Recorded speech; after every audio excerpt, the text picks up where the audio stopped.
নমস্কাৰ ৰূপজ্যোতি টিপছলৈ আপোনালোকক স্বাগতম জনাইছোঁ। আজি এটা সপোন পূৰণ হ'ল, অন্য এটি সপোন।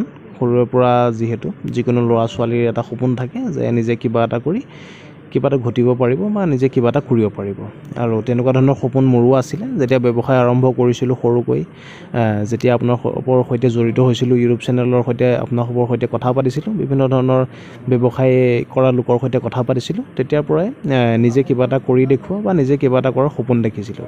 আৰু তাৰে ভিতৰতে এখন মই ছেকেণ্ড হেণ্ড গাড়ী লৈছিলোঁ, আপোনালোকে গম পাইছিলে। আৰু যেতিয়া ব্যৱসায় কৰা যায় বা বিভিন্ন জেগাত যোৱা যায়, লোকৰ গাড়ীৰ কাৰণে অপেক্ষা কৰি যথেষ্ট অসুবিধাৰ সন্মুখীন হৈছিলোঁ মই। এদিন তেনেকুৱা হৈছিলে, মাছ আনিব লগা আছিলে, লগৰ এজনৰ গাড়ী বিচাৰিলোঁ, কিন্তু গাড়ী নিদিলে। দিব নোৱাৰোঁ বুলি ডাইৰেক্ট নকয়, আপোনালোকে হয়তো জানেই, যেতিয়া নিজৰ কিবা এটা বস্তু নাথাকে তেতিয়া বেলেগে আপোনাক খুজিলেও আপোনাক নিদিয়ে। আৰু সেইটো অকণমান খং উঠিছিলে, মোৰ মনটো যথেষ্ট বেয়া লাগিছিলে। সেইটো কাৰণে মই ছেকেণ্ড হেণ্ড হ'লেও গাড়ী এখন ল'লোঁ, যিহেতু তেতিয়া মোৰ হাতত পইচা ইমান নাছিল যে মই নতুন গাড়ী ল'ম। আৰু সেই সপোনটো যেতিয়া মই গম পালোঁ যে পূৰণ কৰিবলৈ হ'লে মই কষ্ট কৰিব লাগিব, কাম কৰিব লাগিব, আৰু তেতিয়াৰ পৰা মই দুগুণ উৎসাহেৰে কাম কৰি আছিলোঁ। আৰু লগে লগে মই যিহেতু চাকৰিৰ কাৰণে প্ৰিপাৰেশ্যন চলাই আছিলোঁ, সেই সময়তে মোৰ SSC GDৰ এপইণ্টমেণ্টটো আহিলে, লগে লগে মই চাকৰিলৈও আহিলোঁ। তাৰপিছতে ভাবিলোঁ যে এতিয়া ছেকেণ্ড হেণ্ড গাড়ীখন যিহেতু বিক্ৰী কৰি আহিলোঁ ঘৰৰ পৰা আহোঁতে, যে নতুন গাড়ী এখন লওঁ, সৰুকৈ হ'লেও।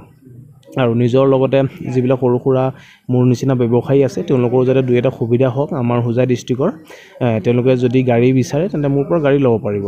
মই যদি বিচাৰে মোক ফেচবুক বা হোৱাটছএপ বা ইনষ্টাগ্ৰাম ক'ৰবাত মেছেজ কৰিলেই হ'ল, বেলেগতকৈ মই কমত দিম। আৰু সেইটো মই এটা চেলেঞ্জতে দিম যে যিবিলাক ল'ৰা মই গাড়ী বিচাৰিছিলোঁ আগতে, মোৰ লগৰে হওক বা বেলেগেই হওক, যিসকলে দিয়া নাছিলে, তেওঁলোকে অকণমান হ'লেও বুজি পাব যে নিজৰ যদি নাথাকে কাৰোবাৰ পৰা বিচাৰিলে কেতিয়াবা লাজ পোৱা যায়, কেতিয়াবা ভালো লাগে, কেতিয়াবা বেয়াও লাগে, অভিজ্ঞতাবিলাক হয়। সেইবিলাক কথা বাদ দিছোঁ। যদি কোনোবাই নিব বিচাৰে মোৰ গাড়ী নিব পাৰিব, বেলেগতকৈ মই 200 টকা কমাই দিম, চিন্তা কৰিবলগীয়া নাই। বেলেগে যদি 1500 লয়, মই 1300 টকাত আপোনাক লৈ যাম। যদি আপুনি ব্যৱসায়ী হয় বা বিভিন্ন ধৰণৰ কামত যদি আপুনি গৈছে, আৰু যদি আপুনি মোৰ নিচিনা দুখীয়া হয়, আৰু যদি আপুনি ধনী ব্যক্তি হয়, তেন্তে আপুনি ডাঙৰ গাড়ী বা বেলেগ গাড়ী নিব পাৰিব, অসুবিধা নাই। আৰু মই যিটো অসুবিধাৰ সন্মুখীন হ'লোঁ, বেলেগে যাতে নহওক। সৰু সৰু যিসকল ব্যৱসায়ী আছে আমাৰ ওচৰৰ, যদি বিচাৰে মোৰ গাড়ী নিব পাৰিব, মোৰ সৈতে যোগাযোগ কৰিলেই হ'ল। বাকী সেইবিলাক কথা বাদ দিয়ক। সপোন এটা পূৰণ কৰিলোঁ, এখন সৰু গাড়ী ল'লোঁ। আৰু এটা যিহেতু নতুন চেনেল মই খুলিছোঁ, আপোনালোকৰ সৈতে জড়িত হৈছোঁ, ৰূপজ্যোতিষ ভ্লগ এই চেনেলটোত। আৰু এই চেনেলটোতে মই বিভিন্ন ধৰণৰ ভিডিঅ' আপোনালোকৰ দিব লাগিব, যাৰ কাৰণে মোক এখন বাইক বা এখন গাড়ীৰ প্ৰয়োজন হ'ব। বাইক যিহেতু মোৰ আছে, সেইকাৰণে গাড়ী এখন ল'লোঁ, যাতে বিভিন্ন ঠাইত যেতিয়া ছুটীত ঘৰলৈ যাম, বিভিন্ন ঠাই ঘূৰি আপোনালোককো দেখাব পাৰিম। আৰু লগে লগে মই যিবিলাক চিন্তা কৰি আছোঁ, যিবিলাক যাম বুলি ভাবি থৈছোঁ ঠাইত, সেই ঠাইবিলাকত যাব পাৰিম। সেইটো কাৰণে ল'লোঁ, সৰুকৈ গাড়ী এখন ল'লোঁ, টাটা টিয়াগো। আৰু এইখনৰ ছেফটি ৰেটিং গ্ল'বেল NCAP-ত 4 ষ্টাৰ। সেইটো চাইও মই লৈছোঁ। আৰু আপোনালোকে যিকোনো এটা বস্তু লওঁতে সদায় ছেফটিটো চাই ল'ব। এনেকুৱা নহয় যে যিকোনো এখন গাড়ী লৈ ল'ব, ছেফটিটো সদায় মেইন। নিজৰ জীৱন থাকিলেহে গোটেইখিনি আপুনি কৰিব পাৰিব। সেইটো কাৰণে 4 ষ্টাৰ ৰেটিং থকা গাড়ী এখন ল'লোঁ। আৰু যিহেতু পইচাও যথেষ্ট কম, এতিয়া লাহে লাহে পিছলৈ চিন্তা কৰিব লাগিব। আৰু যদি আপুনি ভাবি আছে গাড়ী ল'ম, তেন্তে আপুনি ৰেটিং চাই ল'ব, গ্ল'বেল NCAP হওক, ছেফটি ৰেটিং আপুনি চাই ল'ব। অলপ 5 ষ্টাৰ 4 ষ্টাৰ এনেকুৱা ধৰণৰ গাড়ী ল'ব, যাতে আপোনাৰ জীৱনটো সুৰক্ষিত হৈ থাকে। আৰু যদি কোনোবাই গাড়ী কম দামত নিব বিচাৰে আমাৰ ডিষ্ট্ৰিক্টত, তেন্তে মোৰ সৈতে যোগাযোগ কৰিব, মই আপোনাক বেলেগতকৈ কমাই লৈ যাম।